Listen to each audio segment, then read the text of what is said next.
justo ahorita. Acá está. Entonces vamos a ver cómo formula la parte del moldeo por compresión y la parte del moldeo por transferencia, que ya vimos una parte de la clase pasada. Entonces ahí va. En el moldeo por compresión tenemos que, pues el nombre dice bastante, ¿no? Básicamente nos dice que es de los procesos viejitos por los que se moldeaban productos, y pues básicamente consiste en colocar una carga entre un molde de dos mitades, de manera que la mitad superior del molde presionara la carga cediendo ante la presión del molde superior y ante la temperatura que se le suministra a partir del molde inferior, pues el polímero, el plástico se va derritiendo, se va desarmando, y con la presión es forzado a tomar la geometría del molde. Ya dijimos que esto se dividía en cuatro etapas. Y bueno.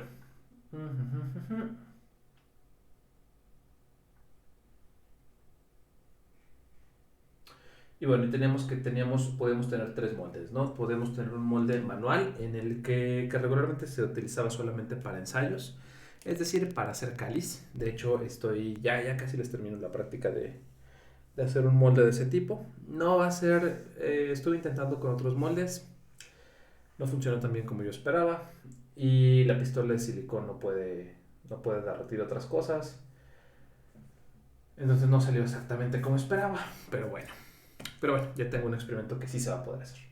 Bueno, ya nos falta redactarlo. Y entonces de acá vamos a seguir a la siguiente parte, ¿no?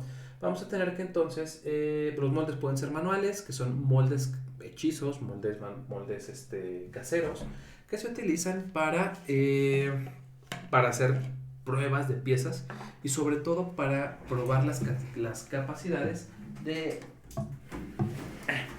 tanto de expansión del polímero a la temperatura, tanto de la contracción de nuestra pieza una vez que sale del molde, ¿no? Y vamos a tener también los moldes que eran los semiautomáticos, y los moldes semiautomáticos tenían la característica de que se abren y cierran de manera automática, pero es un operador manual, pues sí, un operador, el que pone y retira la carga dentro de la cavidad del molde para comenzar la operación. Y luego ya tenemos los moldes que son completamente automáticos, que son como los que se muestran, se esquematizan ahí en la figura. Y tenemos que esos moldes tienen la capacidad de abrirse y cerrarse de manera automática, y tienen la capacidad de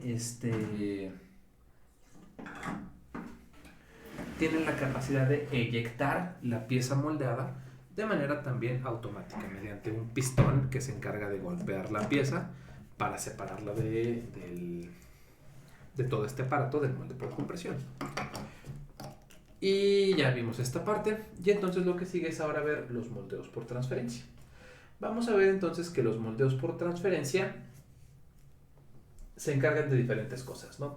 Vamos a ver que en este tipo de moldeos vamos a introducir una carga termofija, pero ya preformada o ya calentadita, ya de alguna manera adecuada a la forma final que va a tener la pieza. Y entonces esta pieza preformada se introduce en una cámara que está inmediatamente adelante de la cavidad del molde. En esta cavidad vamos a calentar el polímero o la pieza preformada, para después aplicar presión con un pistón, con un martinete, y esta presión va a forzar al polímero, que ya está suavecito, a fluir hacia un molde caliente en el que va a ocurrir la cura del polímero, que le llaman. En general hay dos variantes de este proceso. Vamos a tener el moldeo por transferencia de vasija, en el que tenemos, que es el que tenemos ahorita en la figura, en el que la carga se inyecta desde una especie de vasija, desde una especie de jarra, a través de un canal vertical, y desde ahí pasa hacia la cavidad del molde. Y por otro lado, bueno, vemos que entonces entra nuestro polímero preformado, le metemos galleta con un martinete, el martinete obliga al polímero preformado a adaptar o adoptar la forma y la geometría de las cavidades de nuestro molde. Y finalmente se abren los moldes, un pistón eyector, un pasador, bota la pieza moldeada. Y el problema es que, bueno, tenemos un poquito de desecho y un bebedero que es en la parte en la que va caminando o que va fluyendo el polímero nuestra cavidad, que son estas dos, ¿no? Y entonces, pues eso ocasiona que tengamos una pieza de plástico con forma ahí como de una T. Es una pieza de plástico que va a servir y vulgarmente un triste desperdicio. Y entonces tenemos que pensar en cómo le vamos a hacer con estas cosas. La otra opción que tenemos es el moldeo por transferencia de pistón. En este moldeo por transferencia de pistón, lo que tenemos es que la carga se inyecta por medio de un pistón desde un depósito caliente y de ahí pasa a través de canales laterales hacia la cavidad del molde. En los dos casos, en cada ciclo se va a estar generando un desperdicios en forma de material sobrante que va a estar en la base del depósito y en los canales de laterales. Estas cosas es bien creativos con el nombre. Se llama vulgarmente desecho, que está ahí colocada en la figura, ¿no? Entonces,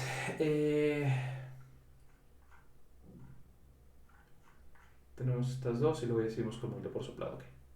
Y entonces se va. Básicamente la diferencia en este caso es que nuevamente tenemos una carga preformada, un pistón que se va a estar encargando ahí de meterle galleta a nuestro polímero para que pase hacia las cavidades del molde. Entonces de aquí nuestro polímero pasa hacia las cavidades gracias a la acción del pistón y luego ya que termina la fase de la cura y del enfriamiento o de la solidificación del polímero, pasamos a que o se procede a que los pasadores eyectores meten una presión o cometen una acción que hace que bote nuestra pieza. Ahora, en general, yo tendría que la pieza deseada son estas dos piezas con una forma de semicírculo, y la parte que es el bebedero que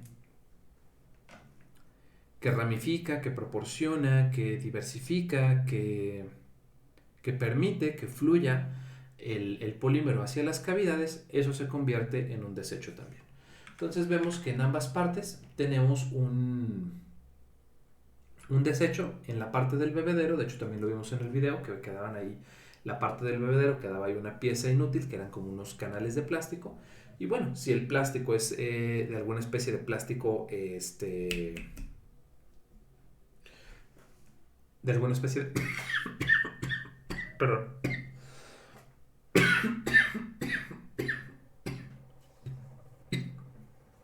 Disculpen. Si es de alguna especie de plástico que sea termoplástico, que sea reciclable, pues bueno, puedes arrojar el desecho, lo puedes triturar y volverlo a aventar a la tolva del extrusor para que se vuelva a aprovechar. Y si no, pues bueno, es una parte que se desecha y por eso tenemos un montón de contaminación, pero hay un proyecto interesante. Habría que ver si ese plástico de alguna manera lo podemos reinventar para poder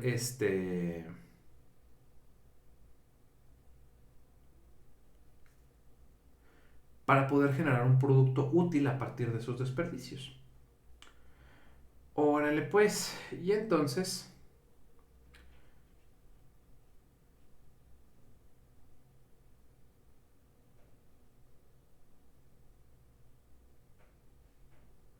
vamos a ver de qué va esto de acá.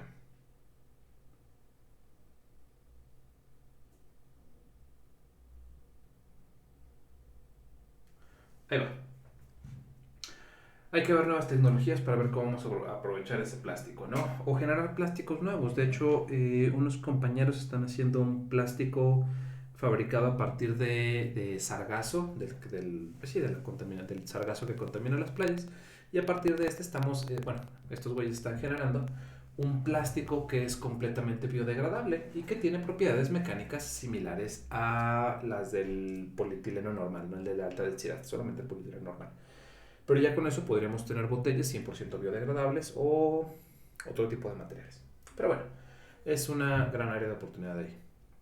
Y entonces, antes de pasar de este lado, ya dijimos que tenemos un desecho. Voy a tener que el moldeo por transferencia se relaciona de cerca por el moldeo de compresión, en el sentido de que se utilizan los mismos tipos de polímeros. En ambos casos utilizamos termofijos y elastómeros. Los termofijos, acuérdense que es lo mismo que un polímero termoestable y que son los que no se reciclan.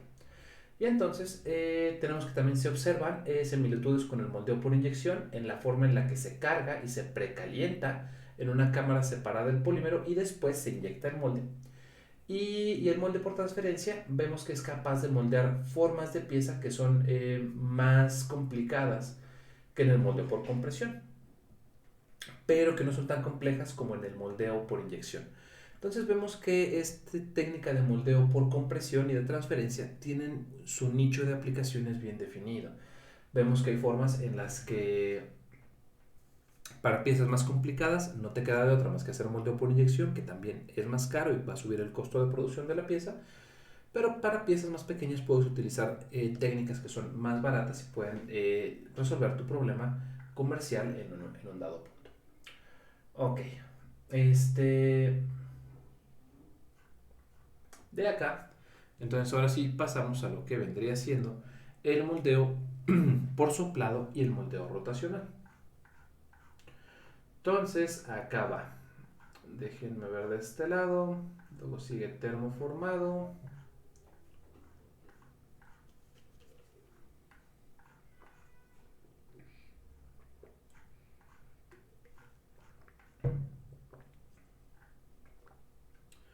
Ok. Entonces aquí va. Entonces vamos a hablar ahora sobre el moldeo por soplado, que es lo primero que vamos a tener. Y entonces dice más o menos así. Voy a tener que el moldeo por soplado es un proceso que utiliza, bien creativos, moldeo por soplado porque se sopla aire para inflar un plástico suave dentro de la cavidad de un molde. Este es un proceso industrial que se utiliza para fabricar piezas de plástico huecas y que son de una sola pieza y que son de paredes delgadas. En general voy a tener que, perdón, voy a tener que, se utiliza para generar botellas de las delgaditas, de las botellas de agua desechables o de estas de refrescos comerciales y algunas especies de contenedores similares. Ahora, muchos de estos artículos se utilizan para bebidas que consume directamente el consumidor, que consume directamente el consumidor desde el envase. Ándale. Se utilizan para bebidas que pues, se toman directamente del envase. Se toman directamente del envase del plástico este. Y entonces,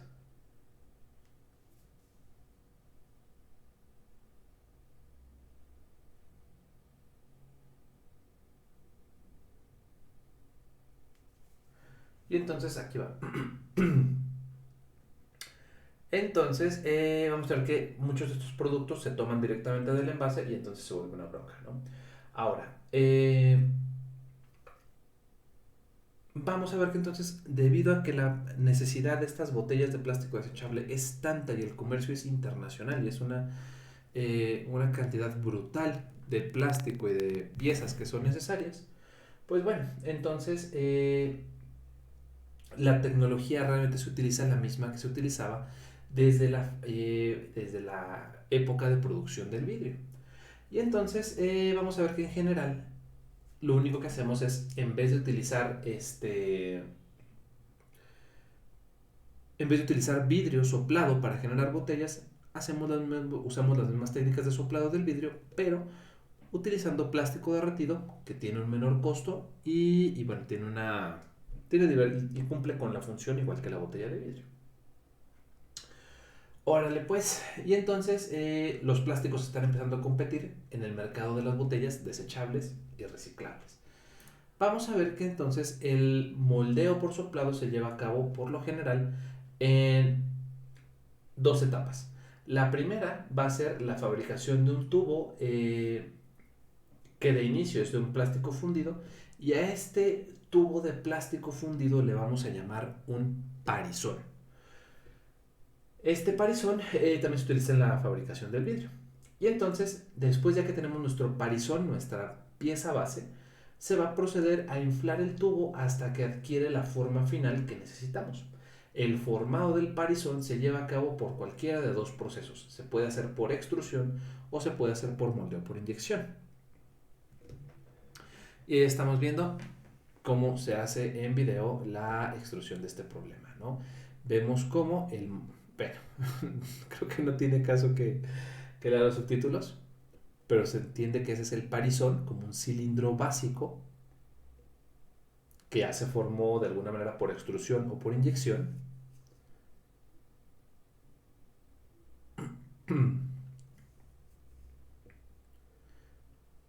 Se mete el parizón dentro del molde, se coloca por ahí un tubo, empiezas a meter alta presión de aire para empujar tu polímero hacia las paredes del molde.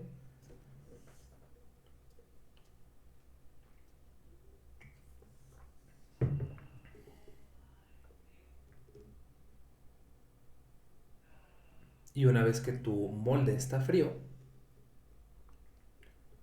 bueno, tu moldeo, más bien dicho, porque el molde pues, es el recipiente y el moldeo es la pieza que sale de la producción.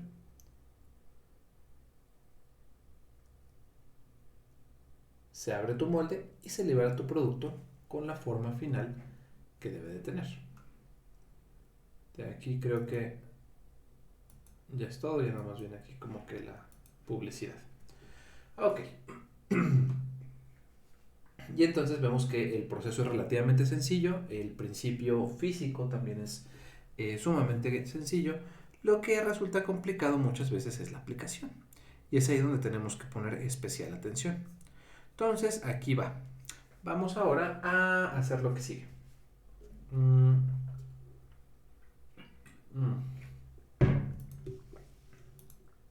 Lo ponemos acá y vamos a ver esto de este lado. Y dice así.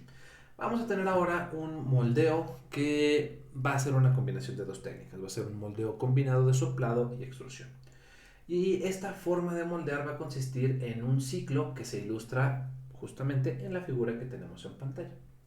En la mayoría de los casos, este proceso se organiza como operación de producción elevada para fabricar botellas de plástico. Es pues un método industrial de producción bastante alta. Entonces, voy a tener que para este proceso, lo ideal, siendo que la necesidad de estas botellas o de estas piezas es enorme, no me atrevo a decir que astronómica porque esos son números mayores, pero son muchísimas piezas. La secuencia tiene que ser automática sí o sí. Y por lo general se integra con otras operaciones posteriores como lo pueden ser el llenado o el etiquetado de las botellas. Entonces, voy a tener entonces que vamos a empezar con un requerimiento. Lo primero que necesitamos va a ser que el contenedor soplado va a estar bien rígido. Es bastante, es duro, es estable. Y la rigidez va a depender del espesor de la pared entre los materiales y los materiales de los que está hecho la pared de este contenedor. Entonces, este espesor de la pared del contenedor soplado se va a relacionar con el parizón del extruido inicial. Ojo aquí porque es donde vamos a empezar a meter matemáticas, pero ahorita vamos para allá. Y entonces esto va a suponer una forma cilíndrica del producto final. Entonces, básicamente lo que tenemos es lo siguiente. Tenemos un proceso de extrusión con su barril de extrusión, con su tornillo, su tolva y todo lo demás, y conectado a un troquel.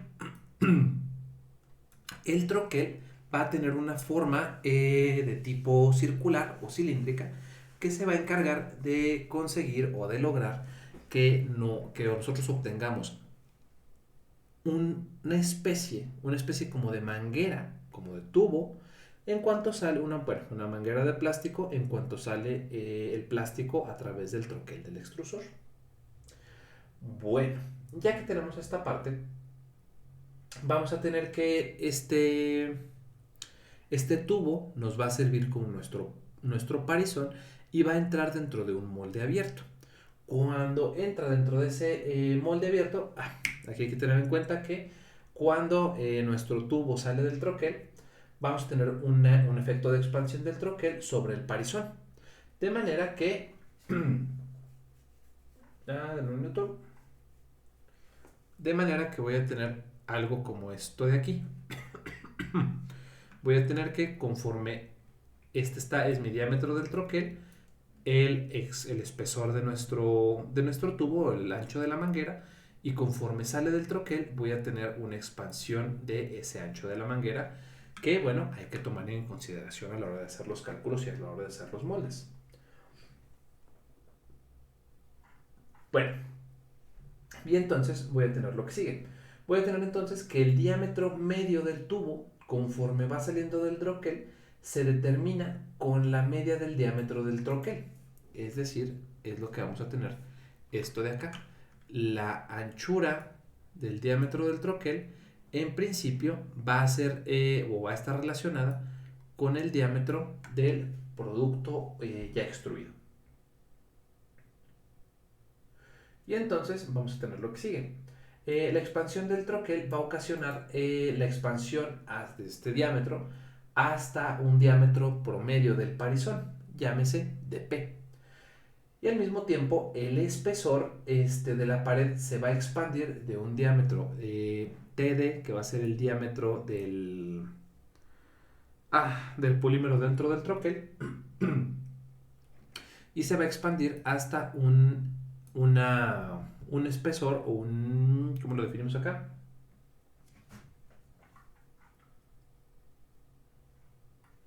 Es espesor de pared, sí, es el espesor de la pared se expande desde un TD dentro del troquel hasta un TP, un espesor de la pared del parizón, digamos espesor del parizón.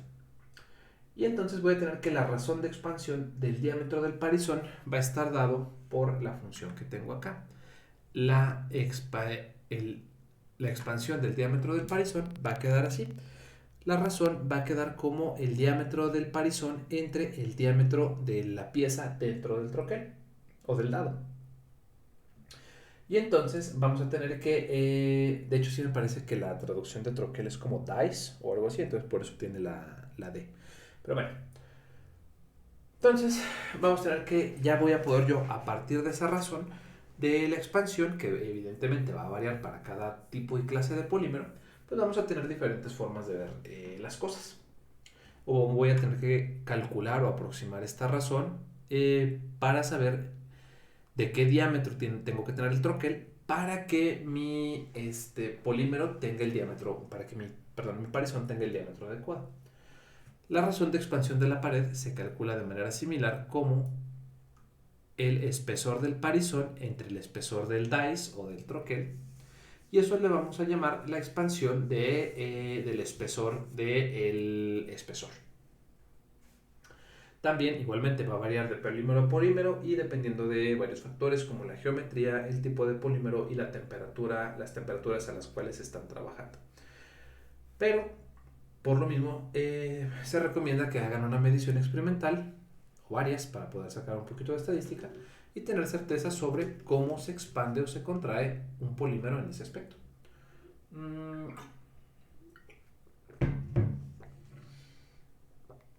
Ahora, lo que vamos a tener es que, ¿dónde lo tengo esto de acá? Déjame ver si lo tengo de este lado. No, no está.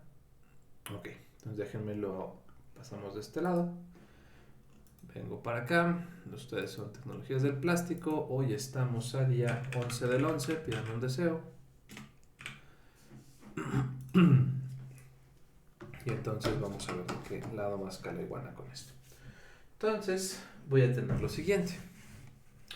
Voy a tener entonces que la expansión del espesor de la pared es proporcional al cuadrado del diámetro de la expansión. Entonces vamos a tener pues que vamos a definir nuestras fórmulas. Por acá dijimos que la razón... Quedó muy feo esto. Dame un minuto.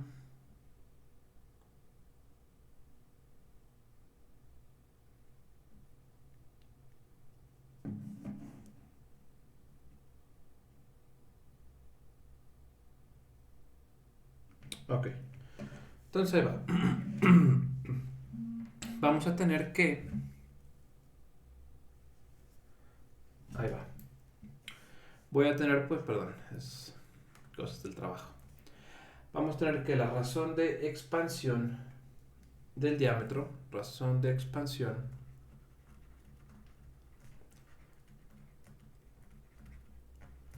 del diámetro del parizón va a estar dada como una razón RSD, que va a estar dado como el diámetro del parizón entre el diámetro del troquel o de la pieza dentro del troquel.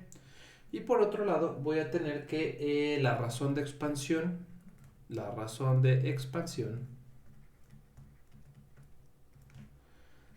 del espesor del parizón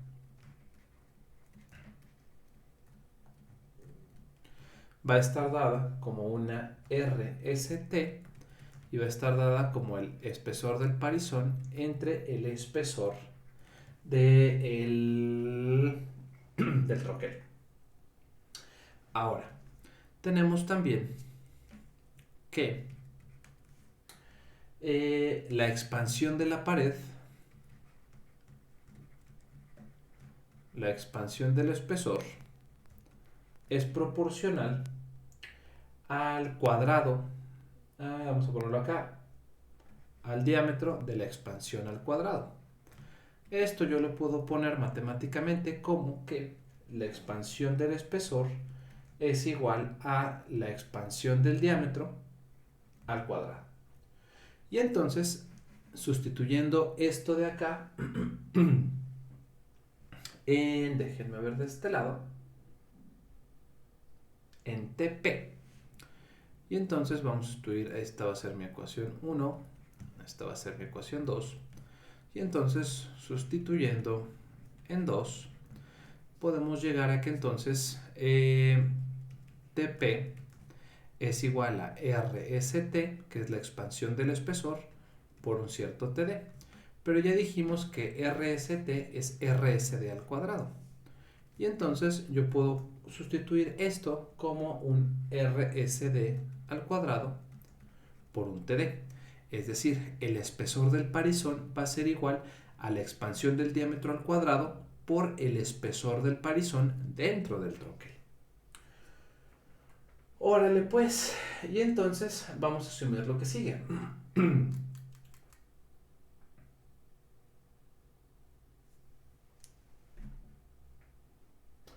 Vamos a ver ahora de la figura de este lado que vamos a estar esperando a que nuestro parizón se va a inflar hasta un diámetro hasta un cierto diámetro promedio, vamos a decir, un diámetro de inflación de m, pero vamos a tomar en cuenta que existe una reducción correspondiente del espesor de pared a un cierto tm. Y vamos a suponer que tenemos un volumen constante de la sección transversal. Órale pues, esto implica que si tenemos un volumen constante de la sección transversal, para un volumen constante,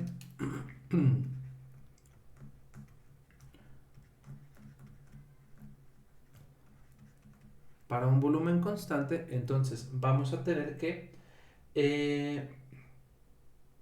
imagínense pues, acá vamos a tener un parizón que va a ser un cilindro, entonces tenemos un círculo de este lado, y lo que a mí me interesa conocer es el volumen de la cosa que está en naranja en mi dibujo. Es decir, estoy buscando el volumen de este como cascarón naranja que tengo acá. Entonces, si yo quisiera calcular el volumen completo del cilindro, pues este sería igual a el área por la altura. El área que sería pi por radio al cuadrado por la altura. Yo ahora nada más quiero el volumen del cascarón. Entonces el volumen del cascarón sería lo que tú estás tomando aquí abajo, el perímetro, digamos, por el espesor que tengas. Entonces vamos a tenerlo de esta manera. Si yo nada más tengo un cascarón, digamos la pancita del cilindro, pues entonces vamos a verlo de esta manera. Ahí les va. Cuando ustedes tienen un cilindro completo y todo el cilindro está lleno, pues entonces lo que hacen es vulgarmente el volumen es igual al área de la base por la altura. El área de la base es pi por radio al cuadrado por la altura que le toca. Bueno, pero ahora yo no tengo eso. Yo tengo ahora meramente, digamos, ¿cómo lo pondré? Es que este cilindro inclusive tiene tapas. Este cilindro tiene tapa arriba y tiene tapa abajo. El cilindro que yo estoy tomando acá en cuenta solamente tiene la pancita, entonces nada más es esta parte del cilindro y esta parte de acá. Entonces imagínense por un minutito que agarro y corto el cilindro por esta región. Entonces yo puedo pasar de un cilindro, puedo pasar de alguna manera a una hojita cuadrada de este tipo.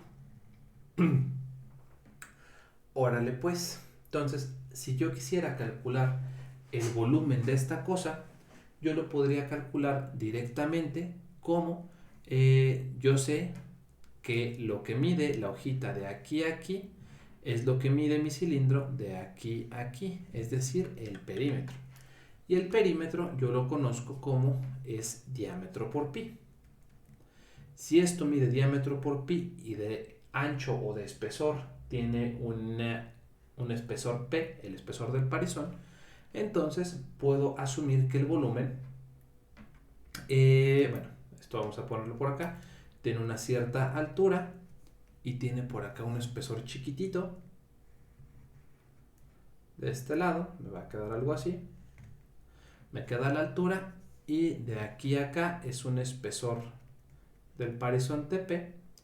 Entonces yo tendría que para un volumen constante, tanto antes y después del volumen en lo que vendría siendo en el parizón, debería de ser igual al volumen dentro de, o al volumen medio o volumen de expansión.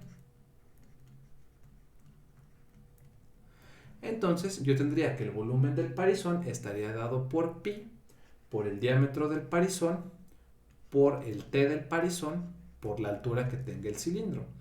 Y el volumen medio sería pi por el diámetro medio, por el espesor medio, por la altura del mismo cilindro. Como ambos cilindros tienen la misma altura, tanto el que está en el parizón y en el medio expandido, acuérdense que lo que estamos variando es el diámetro y el diámetro y el espesor, pero no estoy variando la altura. Ambos cilindros van a tener la misma altura.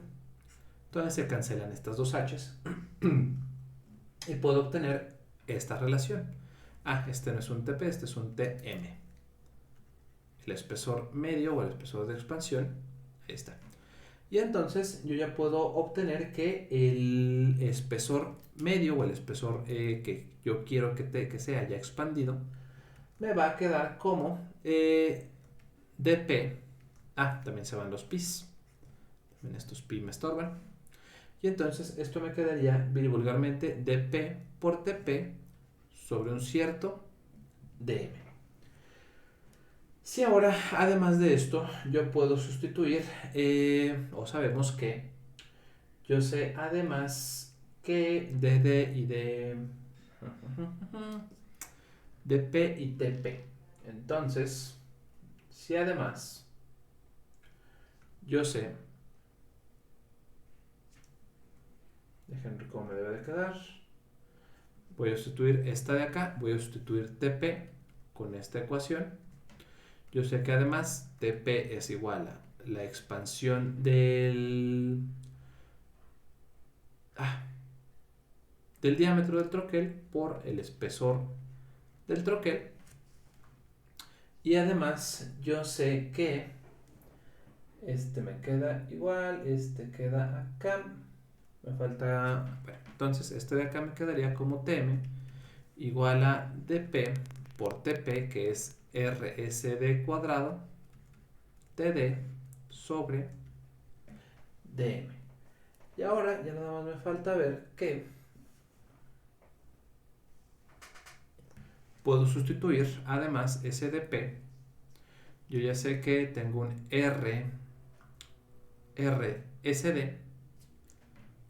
RSD como el diámetro del parizón entre el diámetro del troquel, y sustituyendo esto lo voy a sustituir dP como RSD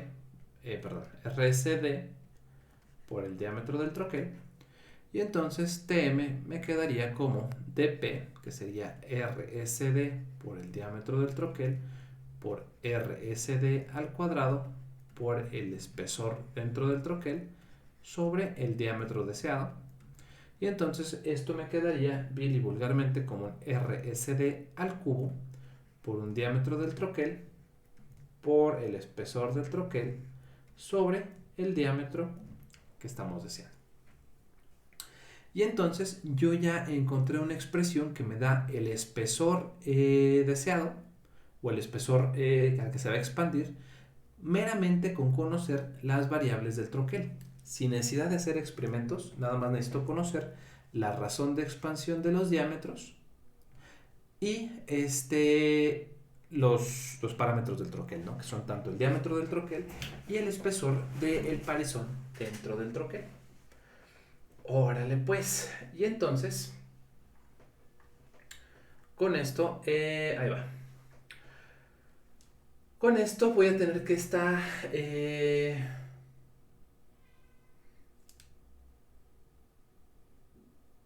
habría que ver entonces ya nada más que la cantidad de expansión del troquel en el proceso inicial de extrusión se puede medir por observación directa, lo cual hace muy cómodo el proceso. Y las dimensiones del troquel, pues en principio se conocen, así que es muy factible determinar el espesor de pared del contenedor moldeado por soplado, que es lo que vamos a tener de este lado. Vamos a tener acá las paredes del contenedor ya una vez que se está soplando este cotorreo. Órale pues, entonces me faltó igual hablar un poquito más de este lado. Ok. Vamos a ver pues, el moldeo de soplado y extrusión, básicamente lo que hacemos es lo siguiente. Sacamos un tubo extruido de un troquel, ese tubo le vamos a llamar parizón. El parizón lo vamos a encerrar dentro de una cavidad, dentro de un molde, y después vamos a meter un pasador de soplado dentro del molde y se va a encargar de suministrar aire a presión para hacer que nuestro molde adquiera la forma precisa que debe de tener la geometría que debe de tener, y dependiendo de la presión de aire pudiéramos también modificar la forma, el espesor que tiene la botella dentro del molde. Bueno, una vez que tenemos eso, el molde se somete a su proceso de curado y secado y terminamos con una pieza solidificada que ya nada más nos resta separar el molde, quitar el pasador de soplado y retirar la pieza moldeada ya como una botella como tal. Ahora, el problema acá es lo que tenemos, que es lo que les decía. Vamos a tener entonces que cuando el plástico sale del troquel, vamos a tener que este parizón sufre dos efectos de expansión. Sufre un efecto de expansión en el diámetro y sufre un efecto de expansión en el grosor de esta cosa, en el grosor del parizón. Estos dos cantidades o estas expansiones pueden ser medidas a través de unas razones de expansión que ya definimos anteriormente. Luego, cuando pasamos a la etapa de soplado, lo que voy a tener es que mi botella o mi parizón va a expandirse hasta un diámetro de M y va a expandirse o va a reducirse hasta un espesor de M. Entonces, ¿qué pasa acá? Bueno, hasta aquí íbamos muy bien, hasta las TP íbamos bien. Tenemos un volumen constante porque va a ser siempre el mismo volumen de plástico que esté dentro de la cavidad. Y entonces ese volumen, que al principio era un parizón cilíndrico, vamos a dejarlo que era un parizón cilíndrico al principio, tenemos entonces que su volumen era vil y vulgarmente lo que habíamos visto de este lado, ¿no? Pi por dP por TP por la altura.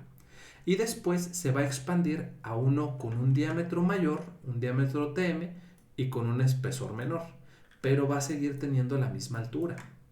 Entonces se pueden cancelar esas variables y yo puedo obtener entonces el espesor que va a tener la botella ya soplada como función de, bueno, ya a través de manipulaciones algebraicas llegamos a que yo puedo obtener el espesor de la botella soplada dadas el diámetro de la botella ya soplada, que yo lo puedo conocer por observación directa, y conociendo la razón de expansión del diámetro de mi polímero en particular y sus diámetros, su diámetro y espesor dentro del troquel.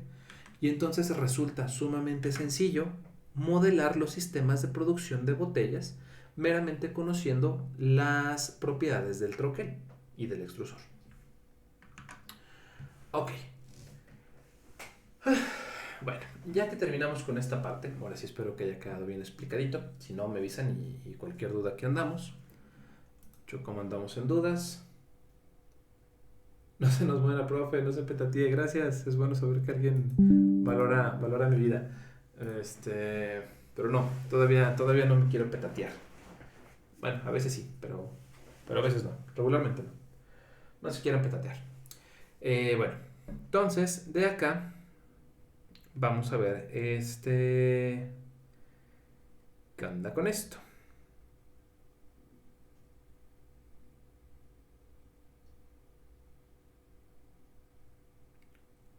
Y aquí va.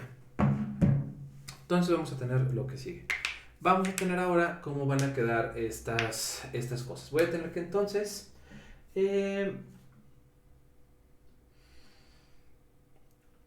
falta el siguiente paso, que es el espesor de la pared de la botella o del contenedor.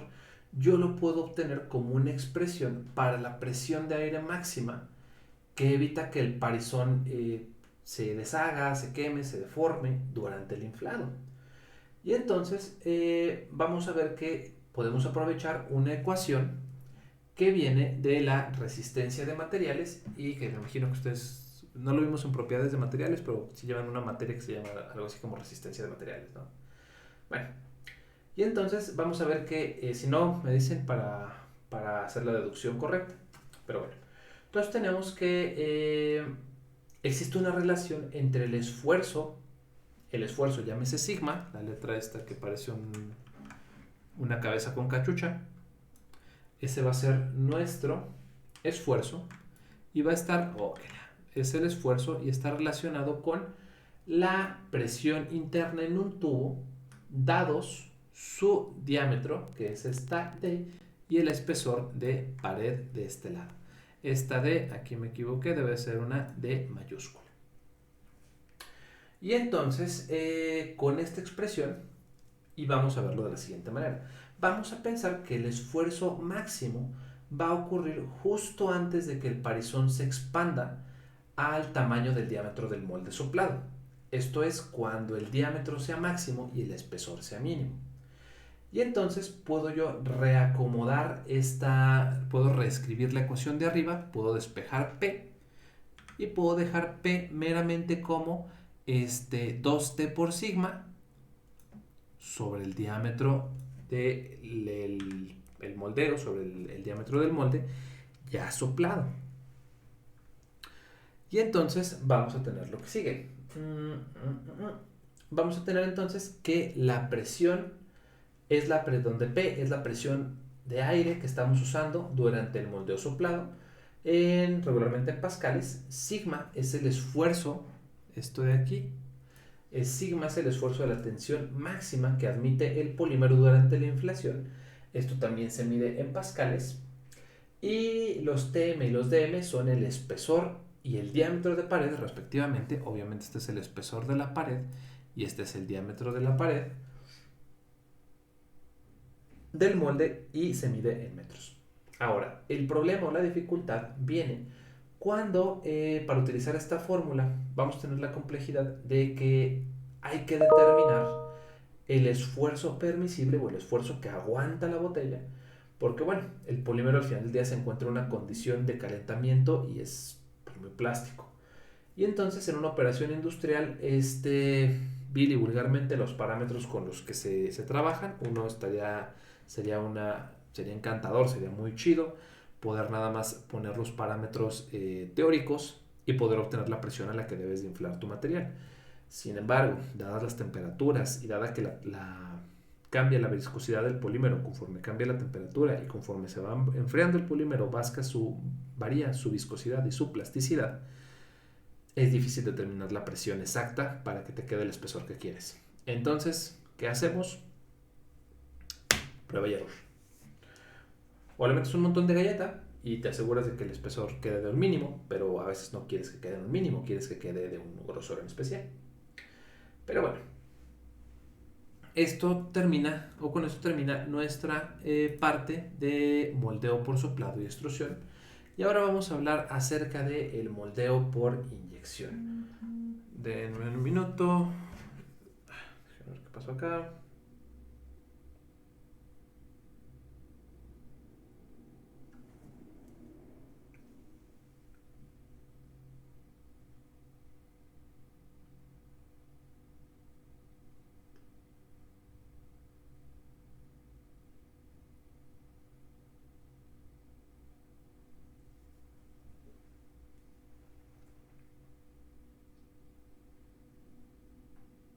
Ok. Entonces, hijo de su madre. De plano que nunca voy a acabar de trabajar. Bueno. Ahí va pues. Entonces vamos a hablar ahorita de lo que viene siendo, resulta y resalta, el moldeo por soplado, o moldeo soplado por inyección. Y entonces, ahí va. Dice más o menos así. Vamos a ver que en este proceso voy a tener un parizón de inicio, pero esta vez en vez de hacerlo por un proceso de extrusión, lo voy a hacer por un proceso de inyección. Si se acuerdan, el proceso de extrusión es cuando forzas el plástico a través de un troquel geométrico y ya sale el plástico en la forma que tú quieres. Cuando vamos a hacer el proceso por inyección es un proceso un poquito diferente, en el sentido de que vas a inyectar dentro de una cavidad el polímero hacia un molde que va a conformar nuestro parizón de botella. Órale pues, entonces ahí va. Vamos a ver que entonces comenzamos con un parizón de inicio, un parizón básico que se moldea por inyección. Y bueno, en comparación con el proceso de moldeo por soplado, por el moldeo por extrusión, vamos a tener que en este caso, este proceso de moldeo soplado por inyección va a tener una tasa de producción menor, lo que, pues bueno, va a explicar que sea menos usado. Pero básicamente lo que hacemos es, se toma, déjenme ver, tengo por acá la otra figura, sí. Vamos a ver que lo que pasa es que ustedes meten a través de una inyección bilivulgar, entra un plástico dentro de un molde de inyección y ese molde de inyección genera ya nuestro parizón. Parizón, acuérdense que es el cilindrito básico que después lo van a usar para expandirlo con presión de aire. Luego, ya que tienen su parizón, van a cambiar el molde del molde de inyección, lo van a quitar y le van a poner el molde de soplado. Es como cuando a Homero le quitan la piedra de la amargura y le ponen la piedra más grande, que es la piedra de la felicidad. Pero bueno, si no lo han visto, vean Los Simpson. Ya es cultura general. Y entonces cambias el moldeo de inyección por un moldeo de soplado, y ya que está el molde de soplado fijo y listo para recibir la carga de aire, pues entonces vas a, usando una válvula de aire de una sola dirección, vas a empezar a meterle galleta para hacer que para hacer que el aire fluya en una sola dirección, es decir, hacia afuera, y haga que el parizón se expanda hasta el diámetro y el espesor deseado del molde que tenemos pensado. Una vez que nuestro molde o nuestra pieza adquiere la forma del molde, pues ya nada más es cuestión de dejar que el proceso de cura y solidificación se lleve a cabo con naturalidad.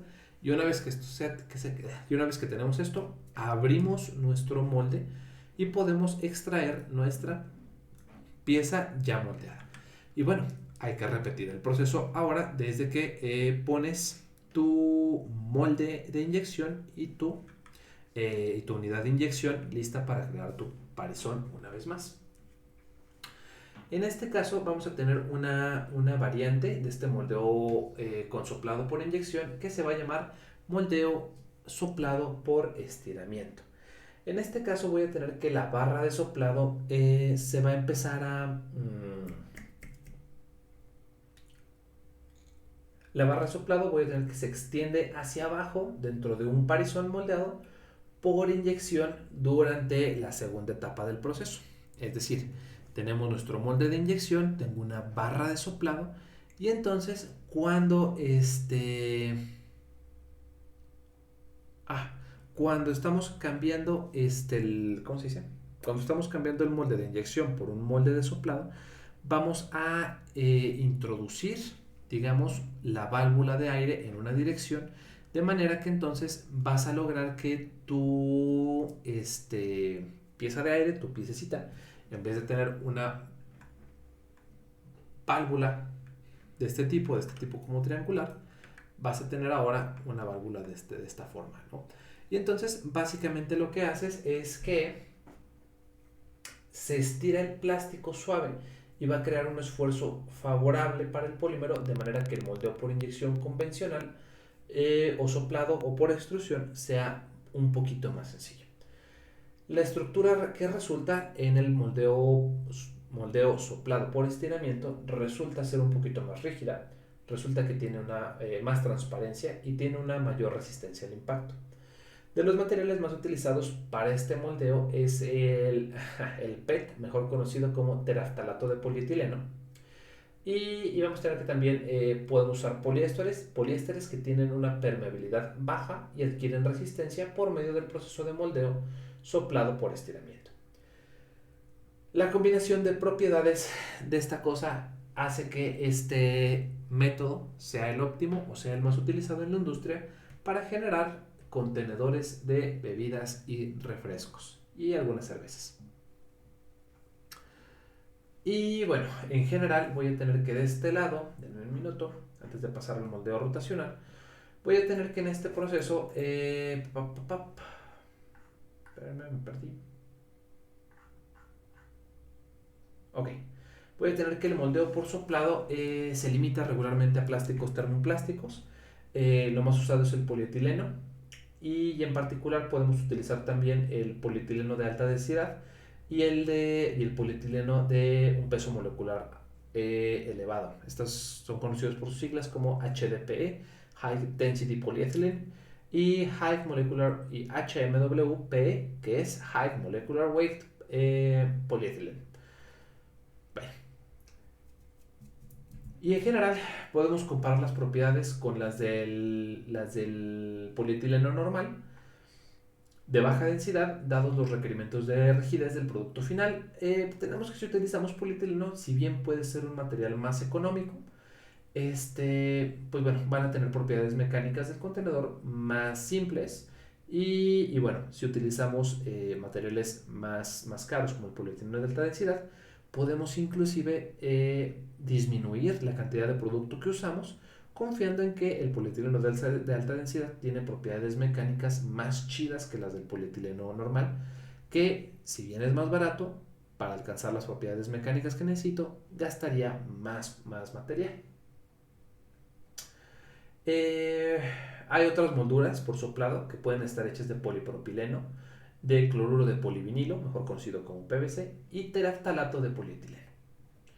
En general voy a tener que los contenedores desechables para empacar bienes de consumo, comida y líquido, estas cosas, constituyen casi toda la industria de lo que se hace por moldeo por soplado. Y bueno, si aunque no son los únicos, básicamente es donde se lo van a encontrar. También algunas veces se utilizan para hacer tambos de esos de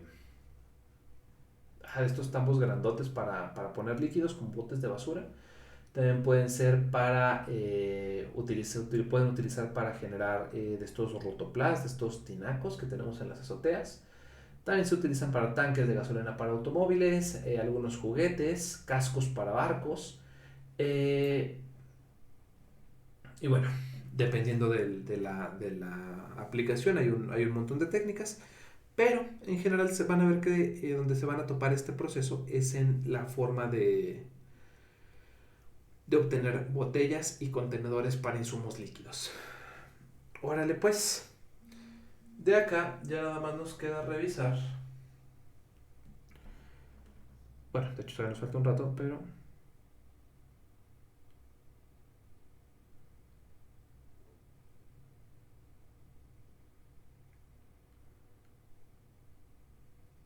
esto de acá.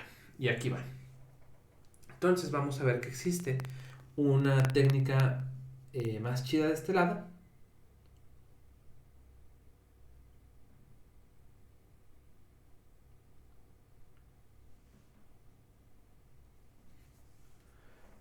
Y aquí va. Vamos a ver de qué lado más que la iguana.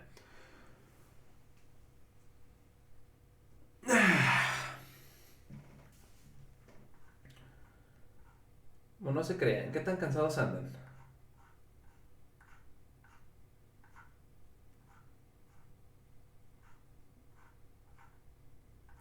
Más o menos, profe.